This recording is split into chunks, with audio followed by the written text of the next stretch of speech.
again. Another day.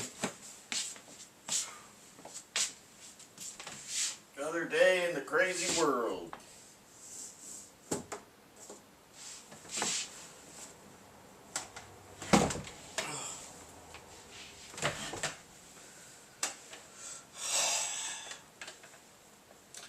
It's 30, no, was it 32? It was 29 degrees Fahrenheit last night. Of course, I wasn't cold at all, but yesterday evening I had to go out and because I forgot about my hose out there, my garden hose. Went out and opened the end of it after I'd shut the water down. They had to get that inside. Always something, right? But yesterday, just letting you know, our lives are finite. Our physical lives are finite, but our souls are infinite. Yeah. So,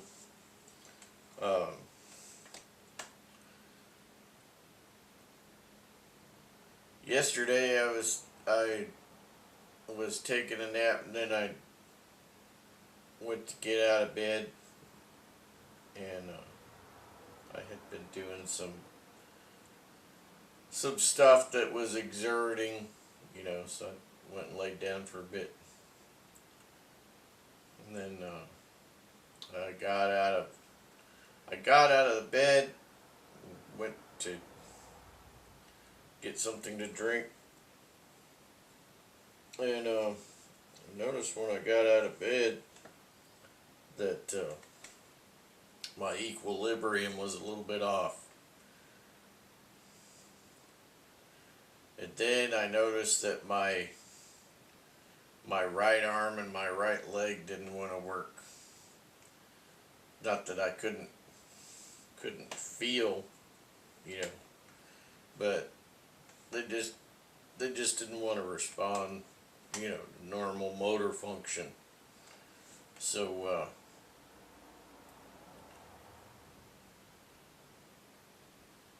anyway, so I had to go out and deal with that hose like that. I took a walking stick with me. It just, legs moving again, right? Although the leg and the right leg and the right arm still feels like I got dead weight there. You understand what I'm saying? Kind of like when you have ankle weight on your leg, but it's not just that centered around the ankle, it's the whole leg, And then same thing for the arm, I mean, I could do stuff, but it feels like my arm's heavier than it is, Like all of a sudden, put a weight on my arm or a weight on my leg. That's the left side of the brain function. But, I'm not going to worry about it too much because it'll come back. Because you build new pathways, Something happened somewhere, left side of the brain there. So, because the left side of the brain controls the right side. Anyway, that just, reason why I'm bringing it up is because if I don't show up for a while, probably dead. Anyway, I hope that the rapture happens before I kick off, because I'd rather just go up in the rapture than be split off from this old body of mine and, have really unnecessary unnecessary expenses. You know, I mean, you know, getting put in a box and stuck in the ground these days is not cheap. And I just got my truck done. That was expensive. That that that was an expense I really didn't want, but I knew it would eventually come up because that type of truck lasts forever, pretty much. Lasts a long time anyway. A lot longer than other vehicles.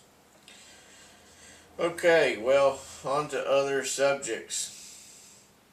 So what I got here is I got this little bowl, and I've got blackberries in it. All right, got blackberries. So these pretty good sized.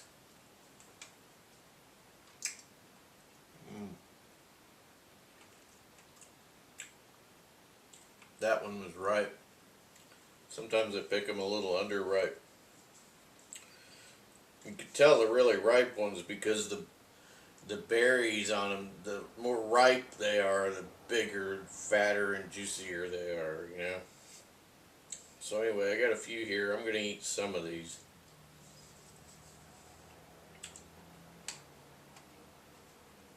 Blackberries.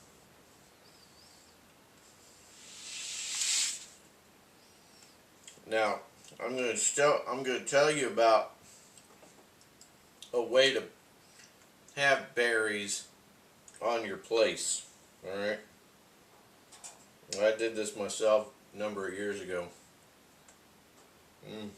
They're pretty good.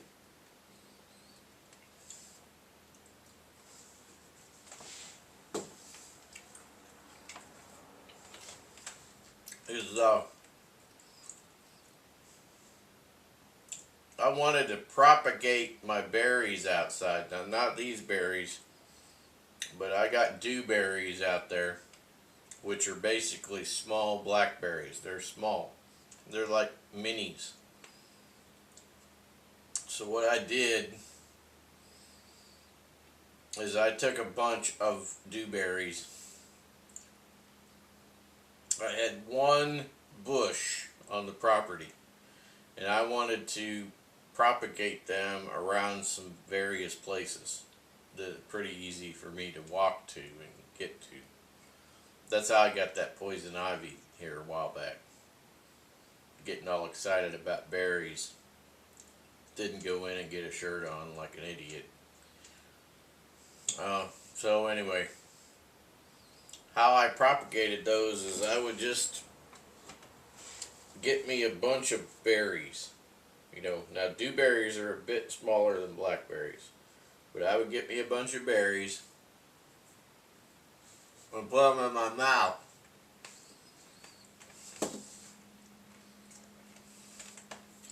I'd chew them really good.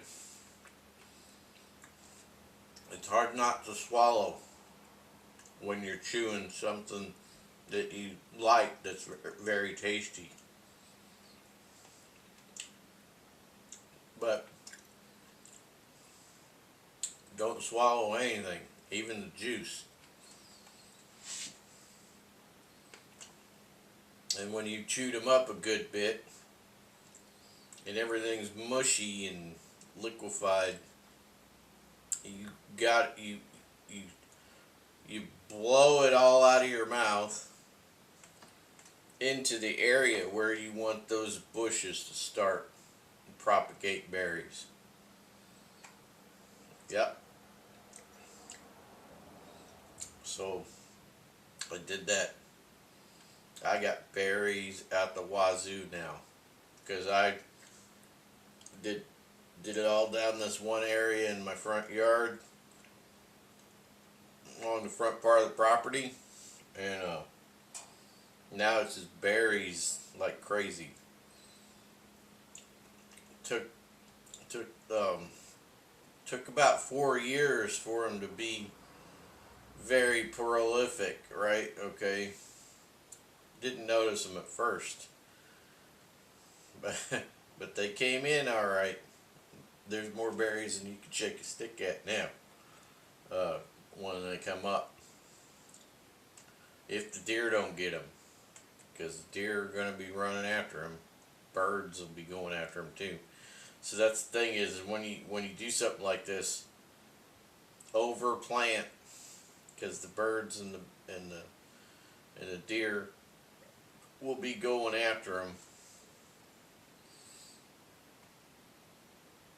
I tried doing diversionary tactics. I tried that, and that didn't work because the animals will find them anyway. But just overplant, over propagate. So if you're gonna do berries,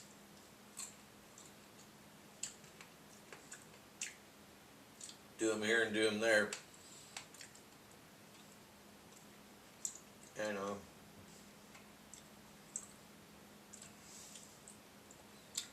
and do way more than you'll ever think you'll need.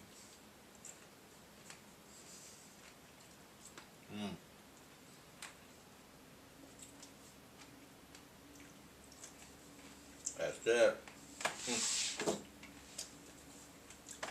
Doesn't take long to polish off a few berries. Yeah.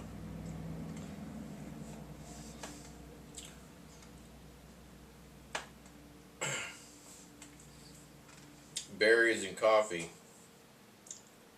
That ought to go well, right?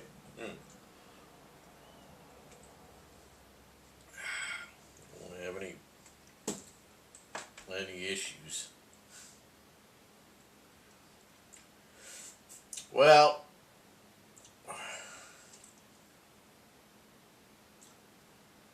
don't have a whole lot more time in this video, but I'm going to be coming back in the next video, and we'll talk a little bit more about some things going on out there, as usual.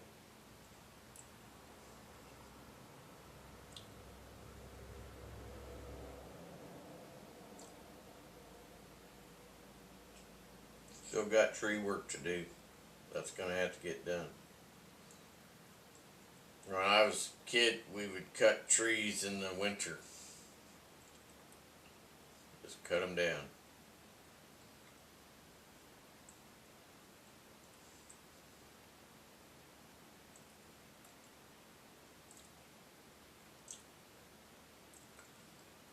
Limb them, get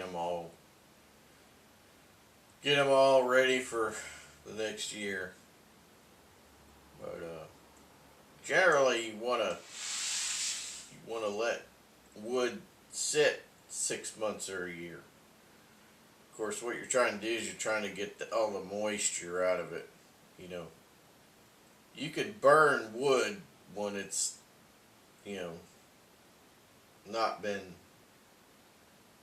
cut down for too long, but there are some downsides to that if you don't wait. If you cut down wood, let's say you cut down some trees, and you cut up a bunch of rounds and you stack them. Sometimes I'll cut and split. In the past, I've cut and split wood and stack it, and but for long-term drying, I generally leave stuff unchopped, right? So cut it down, leave it in its natural state, except for, of course, it being cut up into logs and rounds and whatnot. Stack it like that.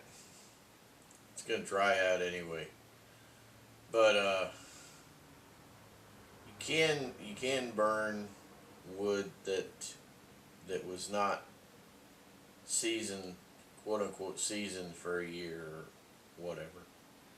You can, but there are a couple of downsides to that. One is there's still going to be moisture in the wood, so it will be harder to ignite. And once it is ignited, you're going to be see, you're going to have that moisture coming out in your fire, you know. So it will produce steam. So you have to have your damper open a little bit more. Another thing is it will burn cooler than a fully dried out log. It will burn cooler because it has moisture in it. If it's completely dead and dry, it's going to burn hotter. And of course, you got different types of wood burn hotter than other types of wood and longer. You know, hardwood is going to burn longer, and you want to stay away from sappy wood, because sappy wood, you know, creates a lot of creosote up in your chimney, and which obviously that can result in a chimney fire. So you could keep, you know, some stuff nearby, near your fireplace to throw in there if there's a chimney fire, and it will put it out. But if you do have to burn some sappy wood, you know, make sure that you clean your chimney regularly to get that old creosote out, you know.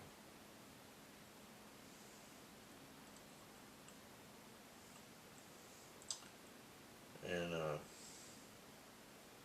yeah. Well, come back in another video, and we'll talk a little bit about what's going on in the world. Hopefully that rapture is soon. I'm looking forward to that. That'd be nice. Alright, I'll see you guys in the next video. We will talk about some world events. Catch you there.